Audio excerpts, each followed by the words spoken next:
इसके साथ साथ ग्रामीण विकास और गरीब व्यक्तियों को रोजगारी देने में, सम्मान पूर्वक वो उनका जीवन जी पाए, ऐसा एक आर्थिक मॉडल बनाने में कोऑपरेटिव का एक बहुत बड़ा रोल रहा। और आजादी के आंदोलन से ही कोऑपरेटिव ने कुछ जगह पर तो अंग्रेज सरकार के खिलाफ एक नया आर्थिक मॉडल खड़ा करने का भी प्रयास किया। और आजादी के बाद तुरंत ही विशेषकर सरदार पटेल के प्रयासों से देश भर के अंदर सहकारिता आंदोलनों को बड़ी गति मिली। परंतु कालक्रम में यह नजर में आया कि लगभग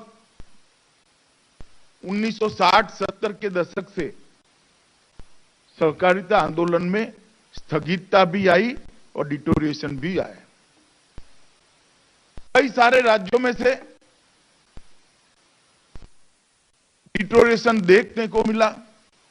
आज भी बहुत सारे राज्य अच्छा कर रहे हैं। और आज थोड़ा इसका विहंगावलोकन करते हैं, इसका एक एनालिसिस करते हैं, विश्लेषण करते हैं, तो देश की सहकारिता का आंदोलन 3 विभागों में स्पष्ट रूप से दिखाई पड़ता है। एक, सहकारिता के क्षेत्र दृष्टि से डेवलप राज्य, जहां कंट्रीब्यूशन बहुत बड़ा है, इसके अंदर भी बहुत सारी क्षतियां भी है, बहुत सारा कुछ अच्छा हो भी सकता है, मगर फिर भी हम उसको डेवलप राज्य कह सकते हैं। कुछ ऐसे राज्य हैं जो डेवलपिंग राज्य है या तो जिन्होंने डिटोरिएशन को रोक दिया है, और कुछ ऐसे राज्य है जो अंडर डेवलप राज्य है। ये तीनों क्षेत्र, तीनों जो भाग पड़ गए हैं भारत में सहकारिता आंदोलन के, इसका सम विकास होना, जैसे डेवलप राज्य है वहां कोई गांव ऐसा न रहे जहां पैक्स या दूध सहकारी मंडी न हो, कोऑपरेटिव न हो, या क्रेडिट सोसाइटी न हो, जहां कोऑपरेटिव बैंक्स न हो, कोई ऐसा क्षेत्र न रहे जहां पर कोऑपरेटिव की संभावना हो और कोऑपरेटिव की रीच न हो। जैसे मत्स्य उद्योग, जैसे कंस्ट्रक्शन, उत्पादन, कई सारे क्षेत्रों में, मेडिकल के क्षेत्र में भी अब कोऑपरेटिव की अपार संभावनाएं पड़ी है, टेक्सटाइल के क्षेत्र में भी कोऑपरेटिव की अपार संभावनाएं बैठी है। खादी ग्राम उद्योग बोर्ड के चेयरमैन साहब यहां बैठे हैं। ढेर सारा काम हो सकता है। तो जो डेवलप राज्य है उसको सैचुरेशन की ओर ले जाना, जो डेवलपिंग राज्य है उसको डेवलप बनाना, और जो पिछड़े हुए राज्य है उसको सीधा डेवलप राज्य की कैटेगरी में ले जाने के लिए रणनीति बनाना। अगर ये करते हैं तो आने वाले 20-25 साल में हम सहकारिता क्षेत्र को एक नई ऊंचाई तक पहुंचा सकते हैं, और देश के विकास में बहुत बड़ा हिस्सा कोऑपरेटिव सेक्टर का हो, इस प्रकार की स्थिति का हम निर्माण कर सकते हैं। करने को तो इंडस्ट्री लगेगी तो भी देश का विकास होगा, कॉर्पोरेट कंपनियां भी देश का विकास करेगी, इसमें कोई दो राय नहीं है। परंतु मुनाफा का समभाव से वितरण केवल और केवल कोऑपरेटिव कर सकती है। पूरा मुनाफा उसके शेयर धारकों के पास चला जाए, इसके स्टेक होल्डर्स के पास चला जाए, और मिनिमम मैनेजमेंट का खर्चा ही हो, ये केवल और केवल कोऑपरेटिव के माध्यम से होता है। तो देश का एक ऐसा तबका जो 60-70 करोड़ का है, जो आर्थिक विकास की दृष्टि से पिछड़ा हुआ है, उसको आर्थिक रूप से संपन्न बनाना है, तो कोऑपरेटिव एकमात्र जरिया देश के सामने है, एकमात्र मॉडल ऐसा है जो देश के 80 करोड़ लोगों को आर्थिक रूप से संपन्न बना सकता है। और ये प्रयोग हमने देखे हैं, चाहे लिज्जत हो, चाहे अमूल हो, चाहे कर्नाटक की मिल्क कोऑपरेटिव्स हो, ये प्रयोगों को हमने देखा है, इसके अच्छे परिणामों को भी देखा है।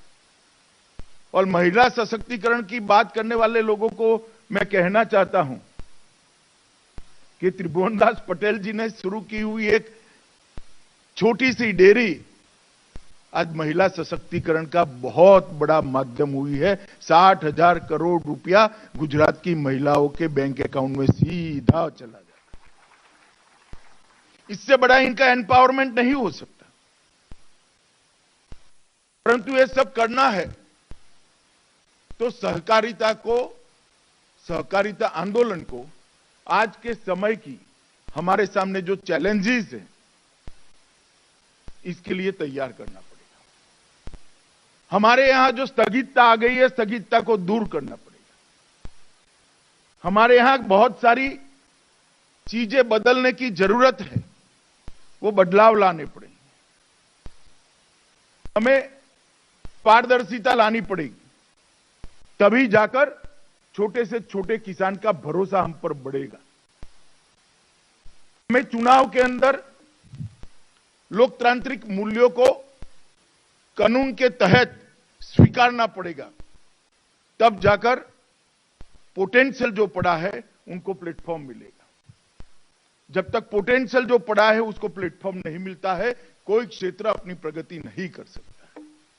अगर पोटेंशियल वाले लोगों को प्लेटफॉर्म देना है तो लोकतांत्रिक तरीकों को हमने और मजबूत और सुदृढ़ और कठोरता के साथ लागू करना पड़ेगा। हमने प्रोफेशनलिज्म को एक्सेप्ट करना पड़ेगा। कॉर्पोरेट गवर्नेंस के सारे सिद्धांतों को कोऑपरेटिव की भावना के साथ स्वीकारना पड़ेगा।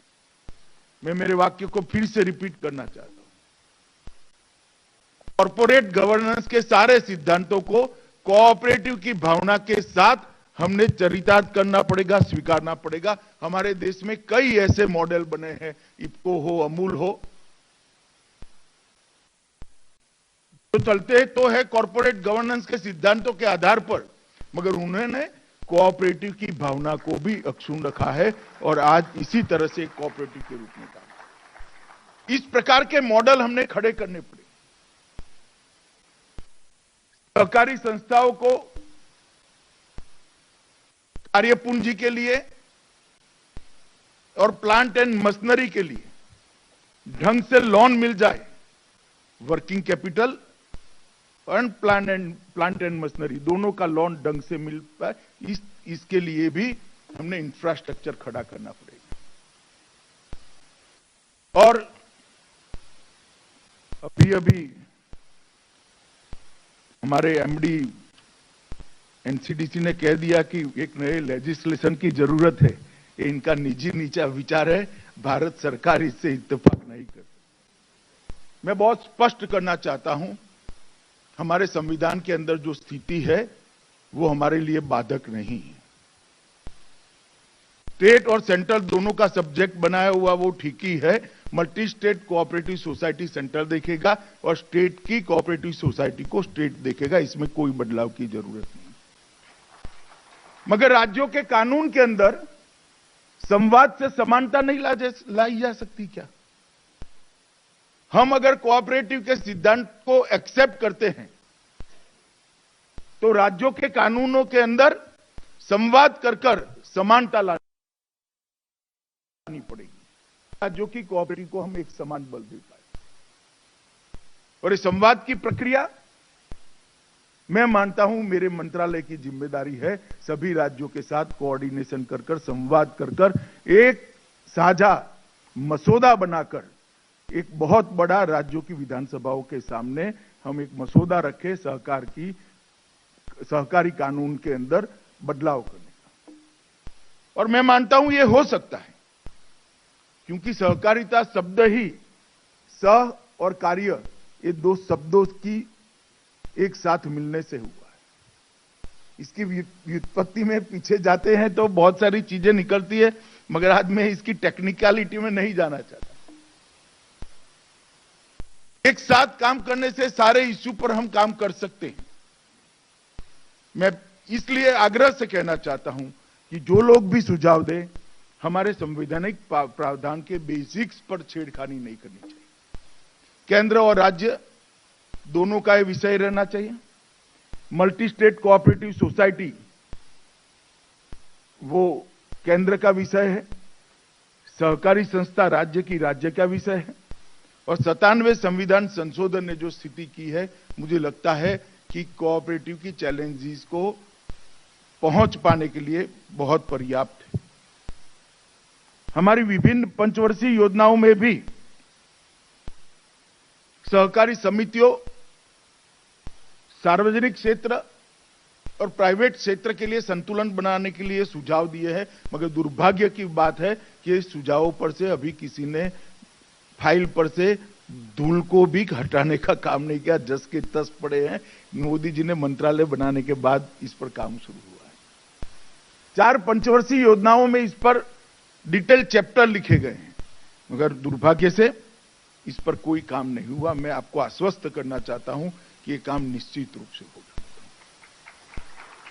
मैं जब कह रहा हूं कि नई सरकारी नीति की आवश्यकता है, उस वक्त हमें कोई अपराध भाव से या लघुता ग्रंथि से अपने परफॉर्मेंस को देखने की जरूरत नहीं।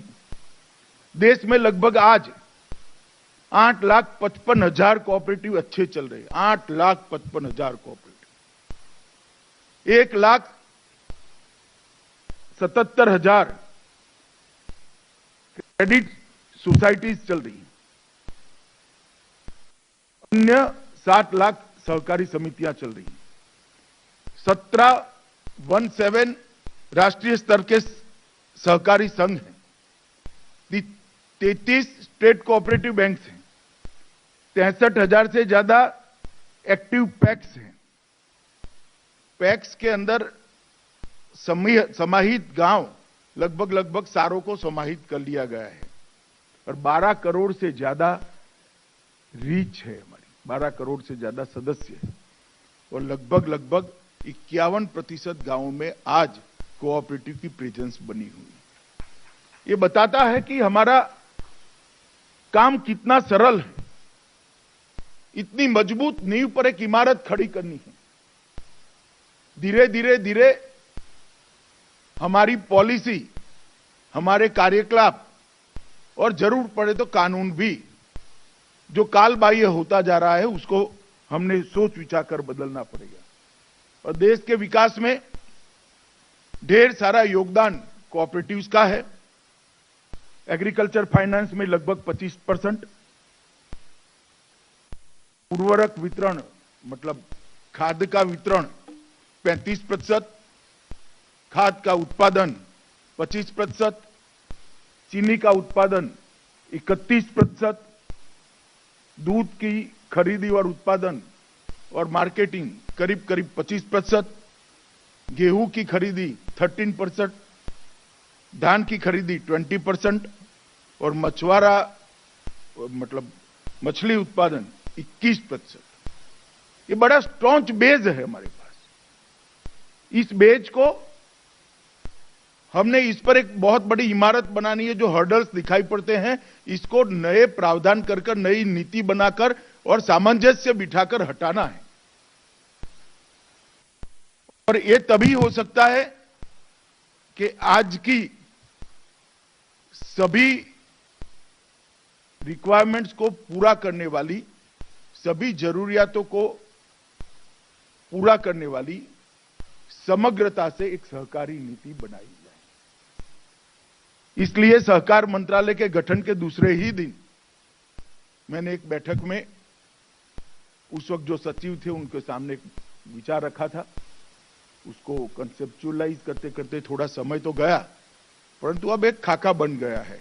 और मुझे लगता है कि 8-9 महीने के समय में हम एक संपूर्ण अद्यतन सहकारी नीति देश के सामने रख पाएंगे, जो पैक्स से लेकर एपेक्स तक सभी सहकारी समितियों के जरूरियातों को एड्रेस करेगी और एक ऐसा वातावरण की निर्मित करेगी जिससे सहकारिता का विस्तार हो, इसके अंदर नए नए आयाम जुड़े, नए नए क्षेत्र जुड़े, और वो टीम की भावना से ही हो सकता है।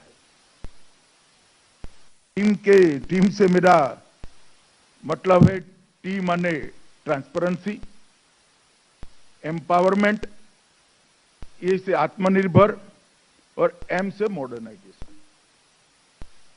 पूरी सहकारिता क्षेत्र का कंप्यूटराइजेशन और जो बड़ी बड़ी सहकारी समितियां हैं उनके कामकाज में मॉडर्नाइजेशन और प्रोफेशनलिज्म हमने लाना पड़ेगा। और जब तक ये नहीं लाएंगे तब तक हमारा काम पूरा नहीं होगा। मित्रों, नई शिक्षा नीति के उद्देश्य सहकार मंत्रालय तय करना नहीं चाह रहा। हम इसको ओपन एंडेड छोड़ना चाहते हैं। 2 ही दिन में सहकार विभाग की वेबसाइट पर सहकारिता नीति के सुझावों के लिए एक जगह खोल दी जाएगी। इसमें देश की सभी भाषाओं में सुझावों को हम निमंत्रित करेंगे। परंतु मेरे सामने जो कोऑपरेटिव सेक्टर में काम करने वाले सहकारिता के कार्यकर्ता बैठे, इनकी जिम्मेदारी है, मानो स्टेट कोऑपरेटिव का फेडरेशन है, वो सभी स्टेट कोऑपरेटिव बैंक को कहे कि डिस्ट्रिक्ट कोऑपरेटिव बैंक के माध्यम से हर पैक्स पर ये बात पहुंच जाए कि आपका सहकारिता नीति के लिए जो सुझाव है वो आप इस साइट पर भेज सकते हो, इस जगह पे लॉग इन कर सकते हो। जैसे दुग्ध उत्पादक जिला संघ है, राज्य के संघ है, उन्होंने ग्रामीण दुग्ध उत्पादक सहकारी समिति के पास ये संदेश जरूर पहुंचे। एक अनपढ़ से अनपढ़ बहन अंगूठा लगाकर कोई भी भाषा में, तमिल में हो, तेलुगु में हो, गुजराती में हो, मराठी, अपना सुझाव भेज दे। मैं विश्वास दिलाता हूं उसके सुझाव को कंसीडर किया जाएगा और उसको खुले मन से देखकर इस पर विचार किया जाएगा। तभी जाकर समग्रता से नीति निर्धारित हो सकती है। और इसमें जब तक कोऑपरेटिव सेक्टर के लोग, दिलीप भाई भी बैठे हैं, राष्ट्रीय सहकारी संघ जब तक इनिशिएटिव नहीं लेगा, सभी सहकारी समितियों पर तक ये बात नहीं पहुंचेगी। और माफ करना, मैं भी रहा हूं राज्य स्तर की सहकारी समितियों में, हम सब दिक्कतों को समझने में बहुत छोटे हैं। दिक्कतें आती है ग्रामीण सहकारी समिति चलाने वाले लोगों को, छोटी सी कोऑपरेटिव बैंक चलाने वाले लोगों को दिक्कत आती है। जब तक उनके सुझाव नहीं आ जाते, हो सकता है वो सुझाव सहकारिता की नीति बनाने के लिए उपयोग ना हो, मगर सहकारिता के हर्डल भी तो दूर करने हैं। तो एक ही एक्सरसाइज से 2 काम होते हैं, तो क्यों ना करें हम। तो इसको नीचे तक पहुंचाना चाहिए। और इसके सहकारिता नीति के लिए एक बैकग्राउंड पेपर दिया है, मगर इसको आप सुझाव मानकर ही चलेगा। आप कोई भी सुझाव भेज सकते हो। मैं अपनी ओर से कुछ चीजें जरूर कहना चाहता हूं कि सहकारिता की नीति जो नई बनेगी, इसमें कम से कम इतनी चीजों को तो हमने एड्रेस करना चाहिए। कम से कम आप कोई भी सुझाव भेज सकते हो। जैसे फ्री रजिस्ट्रेशन, राजनीतिक उद्देश्य से आज कोऑपरेटिव सोसाइटियों का रजिस्ट्रेशन, विशेषकर एग्रीकल्चर कोऑपरेटिव सोसाइटियों का रजिस्ट्रेशन बंद हो गया है। फ्री रजिस्ट्रेशन के लिए हम नीति में क्या प्रोविजन कर सकते हैं? पारदर्शिता, एडमिनिस्ट्रेशन के अंदर पारदर्शिता, भर्ती के अंदर पारदर्शिता, रिक्रूटमेंट में, और प्रशिक्षकों के प्रशिक्षण के अंदर भी और कर्मचारियों के प्रशिक्षण के अंदर भी पारदर्शिता। पेपर पर प्रशिक्षण बताना, कागज पर प्रशिक्षण बताना, मैंने भी जिला सहकारी संघ चलाया है, मुझे अनुभव है किस प्रकार से कागज खड़े होते हैं। इसके अंदर भी भारी बदलाव करना पड़ेगा। पारदर्शिता के लिए, कंप्यूटराइजेशन के लिए भी सुझाव चाहिए और लोकतांत्रिक पद्धति से चुनाव हो। जैसे भारत का चुनाव आयोग चुनाव कराता है, पहली लाइन में बैठे हुए लोगों को मेरी बात जरूर पसंद नहीं आएगी क्योंकि उनको चुनाव लड़ना है, मगर हमें पारदर्शिता लानी पड़ेगी। हम कोई ऐसी तटस्थ संस्था का विचार नहीं कर सकते जो कोऑपरेटिव के चुनाव को हर स्तर पर पारदर्शी तरीके से, तटस्थता के साथ करा सके। इसके बाद तीसरा मुद्दा है, पहला फ्री रजिस्ट्रेशन, पारदर्शिता, तीसरा मुद्दा है अलग अलग सहकारी संस्थाओं में समन्वय। एक गांव में 5 सहकारी संस्थाएं चल रही है, मगर वो सबके बीच में समन्वय की कोई व्यवस्था नहीं, ना एक दूसरे को मदद करने की कोई व्यवस्था है। हर गांव के अंदर जितने भी कोऑपरेटिव्स है, इसकी एक कोऑपरेटिव नोडल कोऑपरेटिव बनकर वो और कोई काम नहीं करेगी, सिर्फ समन्वय का काम करेगी। इसके अंदर कोऑपरेटिव महिला स्व-सहाय जुट भी होगा, इसके अंदर पैक्स भी होगा, इसके अंदर मार्केटिंग की कोऑपरेटिव भी होगी। हम एफपीओ में भी कोऑपरेटिव लाने वाले, अगर एफपीओ कोऑपरेटिव रजिस्टर है तो वो भी होगा, दुग्ध उत्पादक समिति है तो वो भी होगी, छोटी सी कपड़ा बुनने वाले लोगों की कोऑपरेटिव है तो वो भी होगी। और वो सब बैठकर एक गांव का रोजगारी से लेकर स्वच्छता से लेकर गांव को आत्मनिर्भर बनाने की सभी चीजों का चिंता करेंगे और एक दूसरे को मदद भी करेंगे। ऐसा एक कानूनी खाका क्या हम बना सकते हैं? मुझे लगता है समय की ये जरूरियात है। अगर ये 50 साल पहले किसी ने बना लिया होता तो बहुत सारी कोऑपरेटिव आज बंद न हो गई होती। इस पर भी हमने विचार करना चाहिए। चौथा बिंदु है राज्यों के कानूनों के बीच में संवाद से समानता लाने का प्रयास करना। राज्य का कोऑपरेटिव कानून एक्सक्लूसिवली राज्य की विधानसभा का अधिकार है, इसमें हम कोई हस्तक्षेप नहीं करना चाहते, परंतु संवाद कर समन्वय बनाकर और सहमति से कानून के बीच में समानता लाए बगैर कोऑपरेटिव लंबा नहीं चल सकता। मैंने एग्जाम्पल के लिए उत्तर प्रदेश, सिक्किम, गुजरात और उड़ीसा 4 राज्यों के कोऑपरेटिव कानूनों को कंपेरेटिव करके मैंने ही स्टडी किया है। मैं बताता हूं, ये 4 पीढ़ी के एक कानून है, 4 पीढ़ी के। नहीं चल सकता।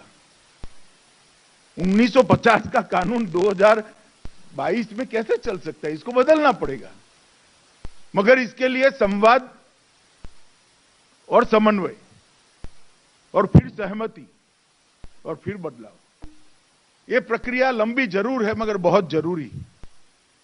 कोई चीज थोप कर नहीं की जा सकती, इस पर हमने विचार करना पड़ेगा। अगला बिंदु है नए आयामों को तराशना, जैसे insurance, health, tourism, processing, storage और सेवा क्षेत्र। मुझे जो ध्यान में आए वो बिंदु लिखे, मगर कोऑपरेटिव को नए आयामों में भी ले जाकर इसका व्याप बढ़ाना चाहिए और इसका व्याप बढ़ाने के लिए नई सहकारिता नीति के अंदर इसका हमने व्यवस्था करनी पड़ेगी, प्रोविजन भी करना पड़ेगा। इसके बाद में छठा बिंदु है हर गांव तक रीच पहुंचाना। मैं आज इतने सारे कोऑपरेटिव सेक्टर के दिग्गज बैठे हैं, मैं सबको कहना चाहता हूं कि मोदी जी ने कहा है कि अमृत महोत्सव के वर्ष के अंदर हर क्षेत्र ने अपना एक लक्ष्य तय करना चाहिए। क्या हम लक्ष्य तय कर सकते हैं कि आज हम 75वें साल में है आजादी के, 85 साल होते होते देश के हर गांव में दूध उत्पादक मंडली और पैक्स जरूर होंगे।